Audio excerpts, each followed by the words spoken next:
Now, a Jimmy Mathis exclusive, The Stone Zone, featuring Roger Stone, veteran of 30 years in politics and 9 presidential campaigns, including Richard Nixon, Ronald Reagan, and Donald Trump. Here is Jimmy Mathis on WBAL News Radio 1090 and the WBAL app. Welcome back to the Jimmy Mathis Show, with you till 10 o'clock every Sunday at 9:30. Tune in for The Stone Zone. Former Donald Trump top advisor Roger Stone joins the program right now. Good morning, Roger. How you doing, sir?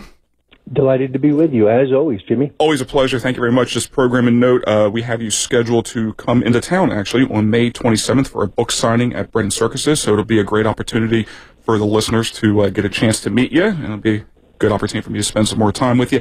A lot of topics to rip and roll through here, starting with, I guess, the tension that is obviously growing between the United States and North Korea.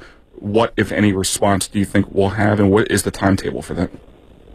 Well, the good news, I think, is that President Trump's initiatives seem to be bearing fruit in terms of getting the Chinese to step to the plate here and control their rogue state colleagues.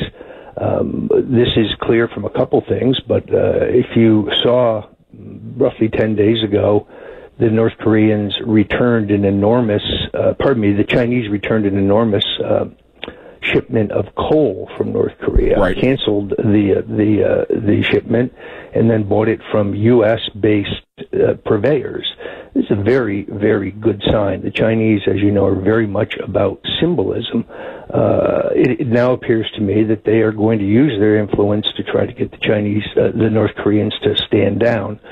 This is a big step, meaning that they've made a decision to come into the Brotherhood of Nations. They're going to have to stop their currency manipulation. They're going to have to stop stealing our technology through pirating, and internet pirating particularly. Mm-hmm. And they're going to have to start playing by some rules, but the upside is enormous. Donald Trump could make them a full trading partner, and both of our countries could get very prosperous off of it. Well, and this is significant when it comes to North Korea. Coal is North Korea's largest export.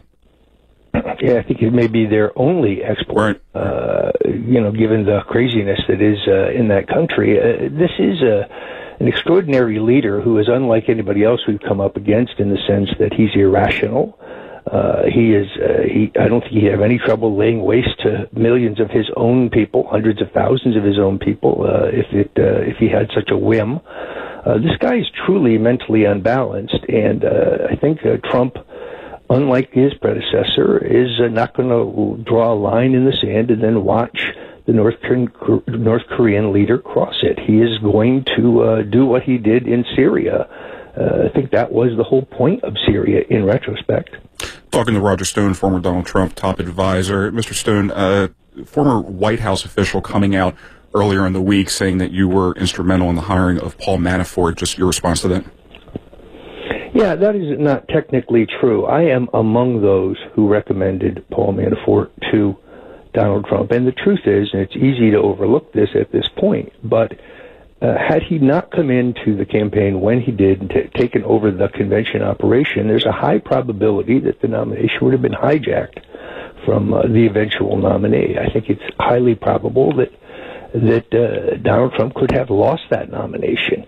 It's easy now to look back at it after victory and say, it was all a natural phenomena. But I'm not saying that Trump didn't get himself nominated. He did. Sure. But Manafort did an extraordinary job for him. And just looking inside the White House right now, you look at the turmoil with Mr. Bannon, and there seems to be some, inner office conflicts, if you will, just sort of the state of the Trump administration right now as he gets ready to look at 100 days in office. It's a very real problem. I mean, I'm disturbed by the declaration by the CIA director, Mr. Pompeo, that Julian Assange is a Russian asset. I don't believe he is. I don't think there's any evidence that he is. Now we hear that the Justice Department is considering an indictment of Assange over something related to the Manning document thefts. Talk about ancient history. Right. I'm not sure what the point of that is, other than maybe overcompensation. But it's pretty clear after Syria that Donald Trump is not in bed with the Russians, and that whole narrative appears to be dying before our very eyes. And Pompeo, you have asked for his resignation in the past, and are you doubling down on that? Absolutely. He should be given a reasonable amount of time to produce evidence that would hold up in court that shows that Assange is a Russian asset. If he cannot do so, and Jimmy, I'm telling you, he cannot do so, then he ought to resign. This tells me that he's been co-opted by the establishment bureaucrats at the CIA who have a long track record, whether it is Benghazi or whether it is rendition or whether it is weapons of mass destruction. They have consistently been wrong. On Monday, I have a long piece on the history of deception by the CIA, which will be up at stonecoldtruth.com. When is the Tribeca Film Festival? When's your documentary coming out? That is actually the documentary premieres tonight at 5:30 at the Tribeca Film Festival. I'll be walking the red carpet. I'm taking Kimberly Guilfoyle with me as my escort for the evening because Mrs. Stone is incapacitated, was not able to go. And I'm very excited about it. I have not seen the documentary yet. I've only seen the trailer, and I urge your readers to go, or your listeners, pardon me, to go watch the trailer. It's Get Me, Roger Stone is the name of this incredible film. How have you not seen this? This is 5 years in the making, isn't it? It is, but remember, I'm just the subject. I'm not one of the producers, so Okay. I have to play by the rules. Well, the trailer is awesome. We're going to tweet that out right now at Jimmy Mathis Show. Rick Vass from Towson University. Roger's in studio with me. He wanted to get one question in with you, Rick. Hello, Mr. Stone. Let me ask you a quick question. Sure. CNN reports that a U.S. citizen has been detained in North Korea. You view this as a test of Donald Trump? Is this a way to see exactly how serious he is about his newly aggressive position toward them? And what do you think will happen? That's what it appears to be to me, and I think that they will regret having tested the new president. These people maybe are playing by the old rules.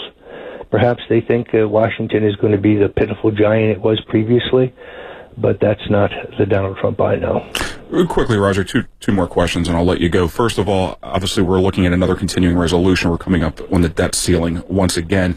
For there to be any type of government shutdown with the Republicans controlling both houses and the White House be significant. You got to go back, I believe, almost 60 years for that to have happened. What does this say as far as the state of the Republican Party, I guess, right now? And do you see a possibility of a short temporary shutdown, or do they work all this through via another CR?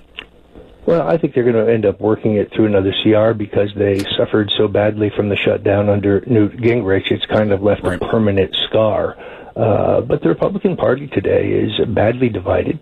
And the truth is that the great danger for the president's program comes not from liberal Democrats, but from his own party, from establishment Republicans. And also, as Donald Trump is knocking on the door of 100 days in office, that's a benchmark that the media looks at. Obviously, how would you critique and rate the first 100 days of his administration?